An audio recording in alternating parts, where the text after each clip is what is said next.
今天呢，我们来给粉丝修一个小米十一 Ultra。这个主板呢是没有修过的，从这里我们就能看得出来，在别的地方肯定是拆过了。这上面已经留下了很多的指纹，那这里全是指纹。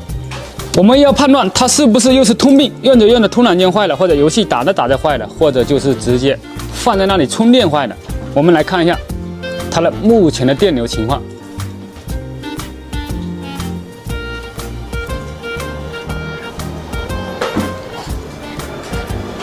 好，第一下电流还属于正常，第二下电流就已经开始变得很小啊，很小。我们先给主板稍微来一点温度，看一下能不能改变一下电流。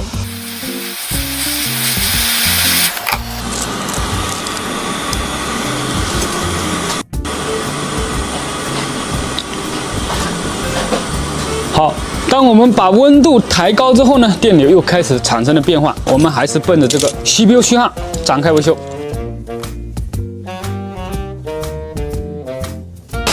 先把上面的这些手印、指纹都给它撕掉。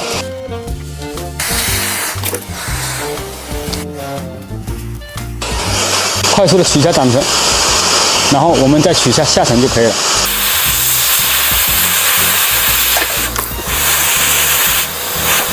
好 ，CPU、掌存与下层我们都已经拆下了，现在开始处理主板。先把主板上面的胶锡处理干净。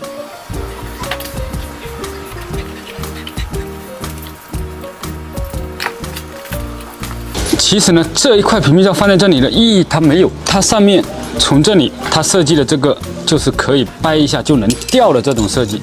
好，我们轻轻的往上掰一点点，掰。压，再往上掰，好，它就已经掉下来了。我不知道这个设计是为了什么。好，我们已经轻松的跟它拿下来了，就是为了在维修的时候能方便一点吗？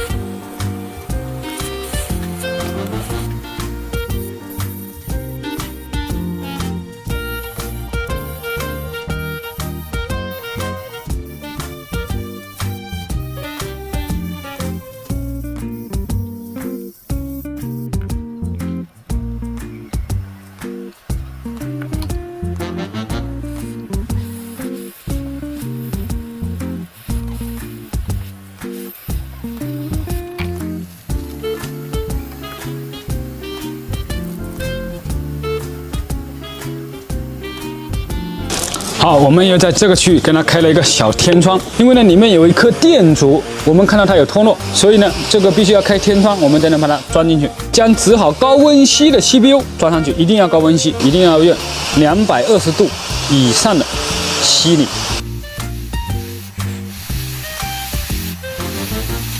安装的温度呢，跟拆卸的温度是一样的，但是呢，我们发现安装的温度用的时间也很久，因为呢，我们的锡的温度高啊，所以呢，基本上和这个原锡就是一致的温度，所以呢，大家一定要高温锡。我们想一下，捋一捋，原锡这么高的温度，它都会虚焊。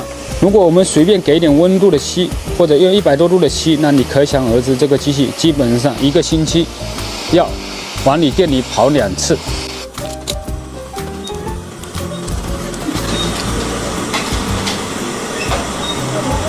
好，现在主板的温度还很高，现在的电流是正常的，但是我们要在低温的状态下面看它好不好。目前主板的温度是60几度，我们快速的降温。好了，已经把主板降到了33度，手摸上去是冰凉的状态，这个时候再看电流还是正常的状态。好，我们安装掌存。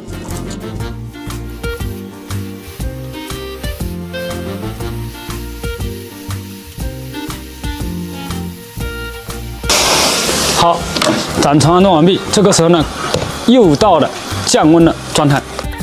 刚安装好 CPU 之后呢，它的主板的温度是非常高的，100多度。好，快速降温。100多度，为什么拿手感去碰它呢？我们拿的时候不是说这个面去拿，我们都是轻轻的碰一点点在这个角落边上，所以呢，它的那个接触点面积非常小，碰到我们皮只碰一点点的话，这种是看不到我们的。这个是拿的时候有技巧的，如果这么拿的话，那就有点烫手。好，我们现在开始看电钮。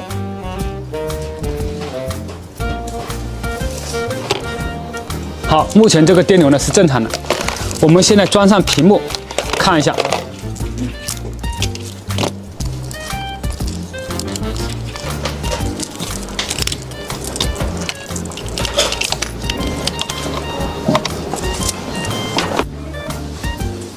好，充一会儿电之后呢，我们就发现能亮了，但是呢，现在电量还是非常低的状态，我们等待它充电。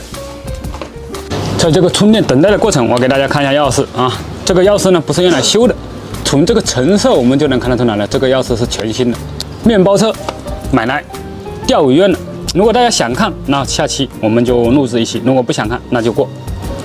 然后呢，这个机器呢，应该电压太低了啊，我们在这里已经充了好久了，但是呢，它还是没亮起来。所以呢，我们也可以通过这个测量这个电压来看一下目前的它电池电压是多少。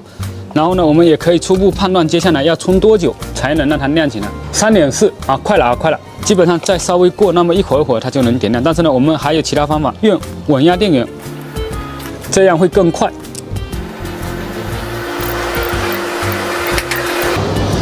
好了，我们现在5.1伏5安，所以呢，用这样的方法的话，比刚才那个5.1伏1点几安会快上不少。现在是5.1伏4.9安，然后呢，不是插充电器来充的，是直接用我们每天看电流的这个稳压电源来激活电池的，这样子的速度会变得超级快。好，在这种状态下面呢，我们就可以节约等待的时间，就这么一会儿时间，这个机器就已经把电激活好了。所以呢，这个时候我们就能看到9伏1.5安啊，9伏2安。刚才瞬间我还看到了9伏2安。然后呢，这个就是整个的小米11的通臂修复过程，无论是高配的、低配的，什么版本的，有的时候都说不上来，有的时候见都没见过的那种都有。但是呢，最终解决的方案，拆装 CPU 高温吸就可以了。好，再见。